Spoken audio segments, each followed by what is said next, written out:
Bismillahirrahmanirrahim. Assalamualaikum warahmatullahi wabarakatuh dan selamat sejahtera para pelajar yang dikasihi sekalian.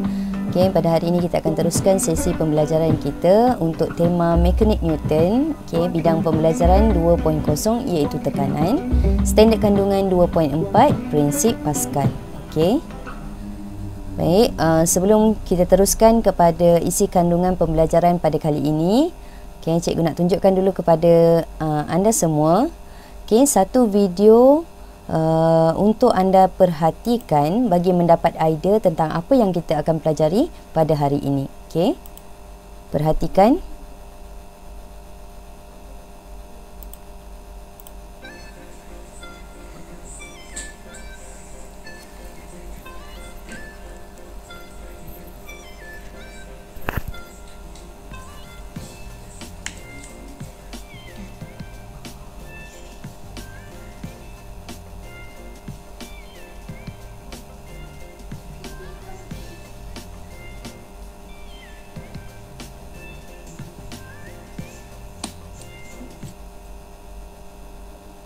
Okey, itu tadi video berkaitan dengan sangat berkait rapat dengan aktiviti kehidupan seharian kita, iaitu kebersihan dalam menjaga kebersihan gigi kita. Okey, baik.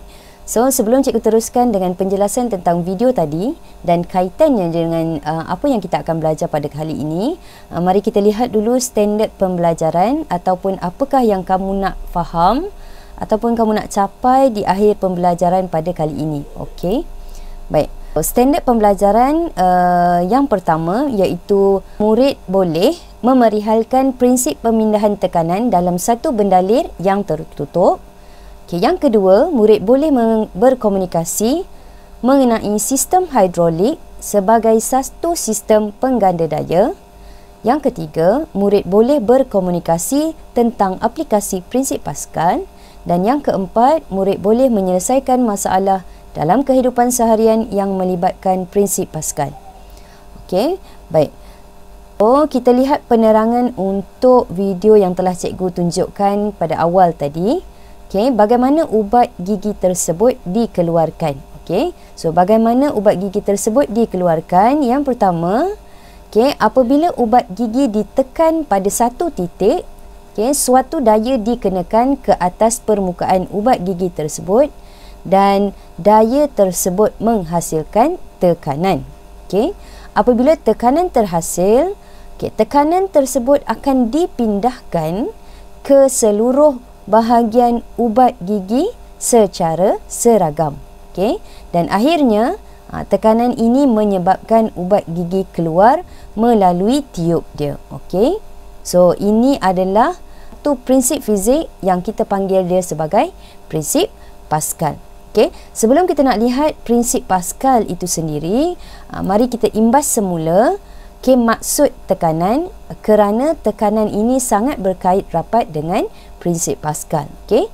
So, konsep tekanan kita dah belajar ketika murid-murid sekalian di tingkatan 2. Okey, bagi mata pelajaran sains bab 8 iaitu daya dan gerakan. Okey, so kita dah tahu sebenarnya tekanan ialah daya per unit luas permukaan, di mana daya berserenjang dengan luas permukaan. Okey, seterusnya kita lihat prinsip Pascal. So, prinsip Pascal menyatakan bahawa tekanan yang dikenakan ke atas bendalir tertutup akan dipindahkan secara seragam ke semua arah dalam bendalir tersebut. Okey, sebab itu tadi aktiviti yang awal, bila tekanan dihasilkan oleh daya yang dikenakan pada satu titik, ataupun pada satu unit luas permukaan, tekanan itu berpindah sehinggalah ke hujung tiub ubat gigi tadi. Okey, baik. Seterusnya kita lihat sistem hidrolik. Okey, satu sistem yang boleh menterjemah prinsip Pascal dengan lebih jelas. Okey, so apa dia sistem hidrolik? Okey, sistem hidrolik adalah satu sistem yang menggunakan cecair untuk memindahkan tekanan. Okey. Kepentingan prinsip Pascal dalam situasi ini, Okey, yang pertama, daya yang lebih besar dapat dihasilkan pada omboh besar. Okey, kemudian yang kedua, okey, tekanan juga, okey, tekanan yang terhasil juga dapat menghasilkan daya yang lebih besar, ataupun kita sebut kat sini menggandakan daya. Okey, menggandakan daya. So bagaimana daya itu digandakan? Okey, kalau kita lihat kat sini, pada omboh kecil ataupun omboh input ini, okey, daya yang lebih kecil dikenakan pada satu unit luas permukaan yang lebih kecil. Okey. Kemudian daya yang bertindak ini menghasilkan tekanan, dan tekanan ini berpindah secara seragam ke omboh besar. Okey. Kalau kita lihat, omboh besar mempunyai daya ataupun luas permukaan yang lebih besar, di mana daya yang dihasilkan adalah lebih besar. Okey. Dan persamaannya kita boleh faham, tekanan di omboh input dan tekanan di omboh output adalah sama nilainya. Okey. Kenapa sama nilainya? Kerana berdasarkan prinsip Pascal tadi, dia kata apa? Apabila ada daya yang bertindak pada satu luas permukaan, terhasil tekanan, kemudian tekanan tersebut dipindahkan dan tekanan itu secara seragam dan bertindak ke semua arah. Okey. Jadi tekanan di omboh input dan omboh output adalah sama. Okey. Baik, kita lihat mekanisme sistem hidrolik. Okey, mekanisme sistem hidrolik ataupun cara kerja sistem hidrolik. Okey. So berdasarkan gambar rajah ni, kita ada omboh input ataupun biasanya kita sebut omboh kecil. Okey, so pada omboh input ni ada daya F1 ataupun daya input F1. Okey, daya input ni bertindak ke atas A1 ataupun permukaan cecair A1. Okay, kemudian di bahagian omboh output kita ada F2, iaitu daya output, okay, bertindak ke atas luas permukaan A2. Okay.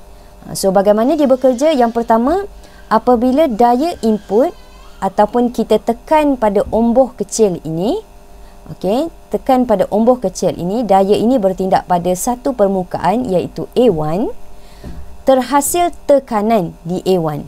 Okey, terhasil tekanan. Kemudian tekanan tersebut dipindahkan secara seragam ke omboh output. Okey, ke omboh output. Kita boleh faham kat sinilah, tekanan di omboh input dan tekanan di omboh output adalah sama nilainya. Okey. Baik.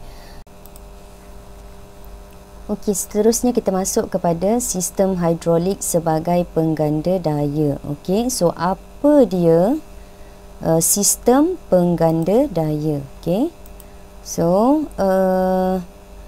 kita dah faham bahawa prinsip Pascal menyatakan bahawa tekanan dipindahkan daripada omboh input ke omboh output. Okey, jadi tekanan di omboh input adalah sama dengan tekanan di omboh output. Okey, dalam kalau kita lihat tadi pada sistem hidrolik itu, okey, nilai luas permukaan di omboh output iaitu A2 adalah lebih besar daripada luas permukaan di omboh input iaitu A1. Okey. Jadi daripada persamaan itu, okey, kita dapat menentukan nilai faktor penggandaan, di mana faktor penggandaan itu kita dapat dengan menisbahkan luas permukaan pada omboh output kepada luas permukaan omboh input. Okey, dengan kata lain, faktor penggandaan ini adalah satu nombor lah.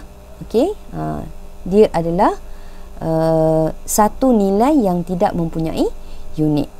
Okey. Okey, seterusnya kita akan pergi kepada aplikasi dalam prinsip Pascal. Okey, beberapa aplikasi dalam prinsip Pascal iaitu, okey, yang pertama brake hidrolik, kemudian yang kedua kerusi rawatan gigi, dan yang ketiga jack hidrolik. Okey, jack hidrolik. Okey, seterusnya kita akan pergi kepada aktiviti penilaian. Okey, so dalam aktiviti penilaian ini kita akan menggunakan satu aplikasi virtual reality, okey, yang disediakan oleh viative.com. Okey, sama-sama kita ikuti. Okey, sebelum kita pergi kepada aktiviti penilaian, okey, tentang apa yang telah kita pelajari, okey, kita lihat sedikit idea ataupun kita embas kembali apa yang telah cikgu terangkan. Okey, bagaimana prinsip Pascal itu boleh difahami. Bahagian pada kelalang ini, okey, kita ada piston di bahagian atas, kemudian ada tiup di sisinya dan diisikan dengan cecair berwarna. Okey, so apa yang berlaku bila kita tekan piston ini, kita dapat lihat arah air yang keluar pada ketinggian dan arah yang sama. Okey, so dapat dilihat apabila kita tekan, ketinggian air keluar tu adalah sama. Okey, so ini membuktikan bahawa tekanan dipindahkan secara seragam ke semua arah. Okey, dan prinsip Pascal digunakan dalam brake hidrolik dan juga jack hidrolik. Okey. Okey, so kita akan terus kepada aktiviti penilaian pembelajaran. Okey. Okey, so ini adalah aplikasi virtual reality daripada viative.com. Okey, so kita boleh lihat di bahagian sekeliling, okey, di ruang sekeliling di mana aktiviti ini dijalankan. Okey. Now kita ikut pada arahan untuk bergerak pada kawasan yang telah di-highlightkan. Okey, so cikgu akan bergerak dan murid-murid boleh bersama-sama dengan cikgu. Okey, so diberikan di sini barometer. Okey, barometer. Apa yang diminta untuk kita buat adalah perhatikan bacaan pada barometer dan kita isikan pada ruangan yang telah disediakan. Okey, jom kita buat satu persatu. Okey, kita mulakan dengan barometer yang pertama. Okey, so bila cikgu tekan pada tolok ini, okey, maka kita dapat bacaannya 55 kilopascal. Kemudian kita isikan pada kotak yang telah disediakan. Okey, 55 kilopascal. Okey, seterusnya untuk B2 60 kilopascal. 60. Okey, untuk B3 70 kilopascal. Kemudian seterusnya B4 75. Kemudian B5 bacaannya adalah 85 kilopascal. 85 kilopascal. Okey, kemudian kita check. Okey, betul yang pertama. Okey, betul yang kedua. Yang ketiga right. Yang keempat betul. Dan yang kelima betul. Okey. Okey, seterusnya. Okey, kita akan tekan piston tersebut seperti arahan. Okey, dan sama juga dengan aktiviti yang awal, cuma kali ini kita akan masukkan bacaan akhir pada barometer. Okey, so yang pertama adalah 65. Okey, 65. Kemudian B2 70.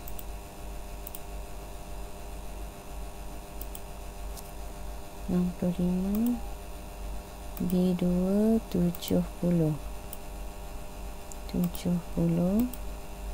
Okey, kemudian B3 80, B4 85. Salah lah. 80, B4 85, B5 95. Okey, kemudian kita semak. Okey, betul yang pertama.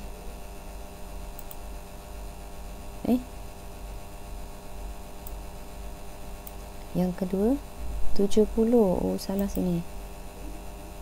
70. Okey, cek. Okey, kita buat pembetulan tadi. 85 betul, 95 betul. Okey. So, setelah kita isi semua bacaan, okey, kalau kita lihat jadual di bahagian atas menunjukkan perbezaan bacaan. Okey, perbezaan bacaan di mana perbezaan bacaan ini menunjukkan nilai yang sama. Okey, menunjukkan nilai yang sama. So, kenapa perbezaan bacaan ini menunjukkan nilai yang sama? Okey, so ini menunjukkan bahawa tekanan yang terhasil ataupun tekanan yang dipindahkan adalah sama. Okey.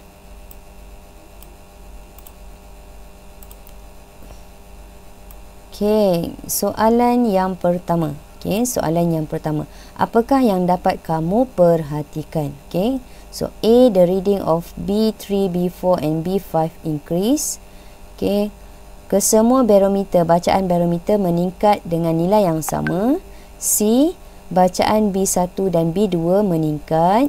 Dan D, kesemua barometer, bacaan barometer meningkat dengan nilai yang berbeza. Okey, so jawapannya tadi adalah B. Okey, di mana semua bacaan barometer meningkat pada nilai yang sama, iaitu 10 kilopascal. Okey, seterusnya soalan yang kedua. Okey, tekanan yang dikenakan pada bahagian cecair dipindahkan, okey, tempat kosong, pada semua bahagian dalam cecair. Okey, so pilihan jawapannya yang pertama double, okey, yang kedua secara rawak, yang ketiga secara sama, secara seragam, okey, yang keempat secara berganda tiga. Okey, baik, pilihan jawapannya adalah C. Okey, di mana semua tekanan ataupun tekanan itu dipindahkan secara seragam pada semua bahagian. Okey. Okey, seterusnya soalan yang ketiga, tekanan dikenakan pada semua bahagian cecair dipindahkan secara seragam pada seluruh bahagian cecair. Ini dikenali sebagai, okey, tiada pilihan jawapan yang lain selain prinsip Pascal. Okey. Okey. Key konsep. Tekanan yang dikenakan pada satu sistem yang tertutup dipindahkan secara seragam ke seluruh bahagian cecair tersebut. Okey. Okey, seterusnya kita diminta untuk bergerak pada bahagian yang telah di-highlightkan. Okey.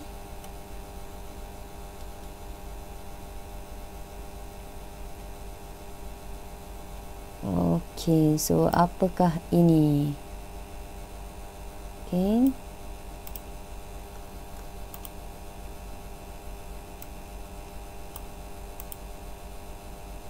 Okey, so apa yang berlaku dapat pelajar perhatikan.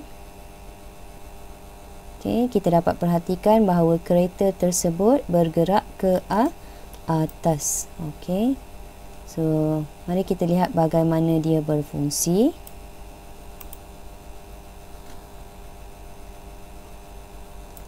Okey, sebelum tu kita jawab dulu soalan yang kelima, iaitu apakah yang kamu perhatikan apabila daya yang kecil dikenakan. Okey. A, piston besar tidak bergerak. B, piston kecil tidak bergerak. C, kereta diangkat, dan D, tiada perubahan yang dapat diperhatikan. Okey, so jawapan yang paling tepat C. Okey, di mana kereta tersebut bergerak ataupun terangkat ke atas.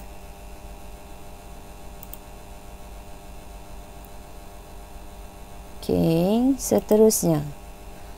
Okey, tekanan dikenakan oleh piston kecil adalah tempat kosong ke piston besar. Okey, so yang pertama dipindahkan separuh ataupun sebahagian. B, tidak dipindahkan. C, dipindahkan berbeza dipindahkan, dan D, dipindahkan secara seragam ataupun sama. Okey, so pilihan jawapan kita adalah D. Ya, betul. Okey. Seterusnya, soalan yang ke-7. Okey, soalan yang seterusnya anda diminta untuk drag and drop. Okey, pilihan jawapan untuk mendefinisikan prinsip Pascal. Okey, so prinsip Pascal, input force divide by output divide by input area. Okey, daya input per luas permukaan input sama dengan daya output dibahagikan dengan luas permukaan output.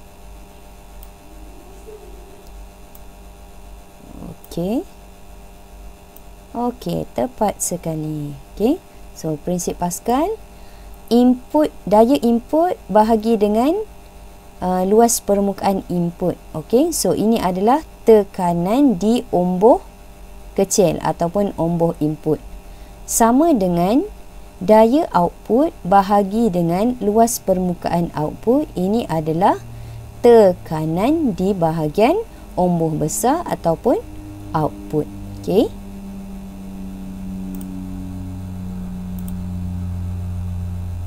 okey, selesai kita menjawab soalan pentaksiran ataupun penilaian ataupun apa yang telah kita fahami daripada topik ini. Okey.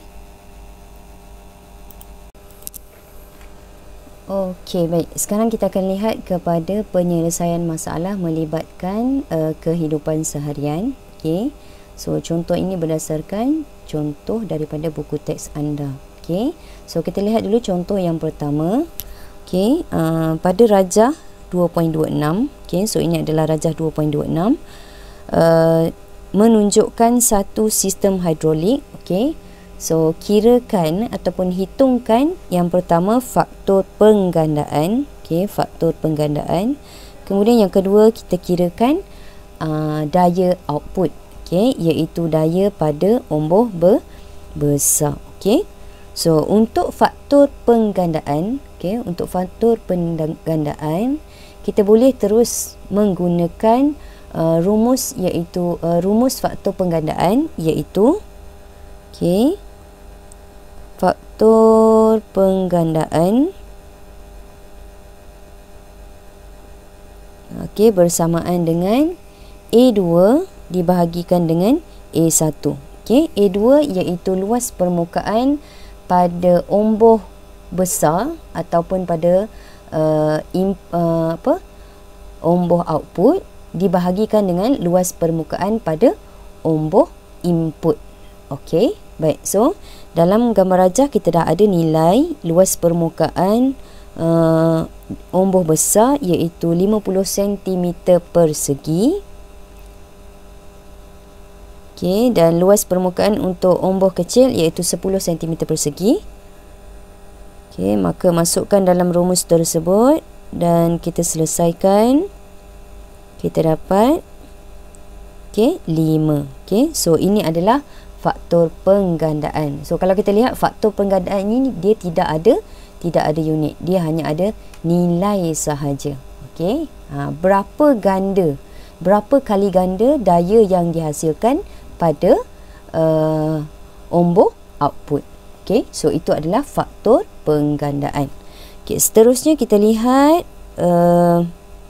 daya output F2. Okey, so kita nak cari F2. Okey, so dalam rajah dia dah beri nilai F1 iaitu 12 Newton, kemudian luas permukaan A1 10 cm persegi dan luas permukaan ombor besar iaitu 50 cm persegi. Okey, maka kita masukkan sahaja dalam rumus. Okey, so apa rumus dia? Okey, berdasarkan prinsip Pascal kita tahu tekanan di ombor kecil adalah sama dengan tekanan di ombor besar. Okey, so berdasarkan prinsip Pascal ni kita dapat rumus iaitu F1 bahagi A1. F1 adalah daya input dibahagikan dengan luas permukaan dan P2 bersamaan dengan F2 bahagi dengan A2. Okey, so F2 ini yang kita nak cari. Okey, so susun semula rumus tersebut sebab kita nak cari F2. Jadi kita akan dapat F2 sama dengan A2 bawa ke sisi yang bertentangan. Okey, so F1 bahagi A1 darabkan dengan A2. Okey, kemudian kita masukkan nilai dalam rumus. 12 bahagi dengan 12 Newton, tulis unit. Biasakan untuk tulis unit. Okey, 12 Newton bahagi dengan 10 cm padu darab dengan 50 cm padu. Okey. 10 cm persegi. Okey, minta maaf. Maafkan cikgu. Okey. Unit untuk luas permukaan itu adalah persegi. Bukan padu. Padu tu adalah untuk isi padu. Okey. So 12 Newton, cancelkan dia punya unit. Kemudian kalau kamu perhatikan kat sana, unit yang tinggal adalah Newton sahaja. Okey, iaitu unit untuk daya dan nilai yang kita nak cari adalah nilai daya lah. Okey. Baik, so selesaikan soalan dan kita dapat jawapan akhir iaitu 60 Newton. Okey. So ini adalah daya yang terhasil ataupun daya output. Okey, daripada sistem hidrolik yang ditunjukkan. Okey. Okey, seterusnya kita pergi kepada contoh yang kedua. Okey, so contoh yang kedua ni adalah daripada praktis formatif 2.4. Nanti kamu boleh lihat semula. Okey, soalan tersebut pada muka surat 65. Okey. So, kita lihat dulu soalan, baca keseluruhan soalan, kemudian baru keluarkan maklumat daripada soalan. Okey. So, dalam satu sistem hidrolik, daya input 4.0 bertindak pada ombor dengan luas permukaan 0.50 cm persegi. Hitungkan daya output yang terhasil pada ombor dengan luas permukaan 6.4 cm persegi. Okey, baik. So, kita keluarkan dulu maklumat yang ada dalam soalan. Okey, kita ada daya input F1 sama dengan 4.0 Newton. Kemudian bertindak pada luas permukaan A1 0.50 cm persegi. Okey, kemudian hitungkan daya output.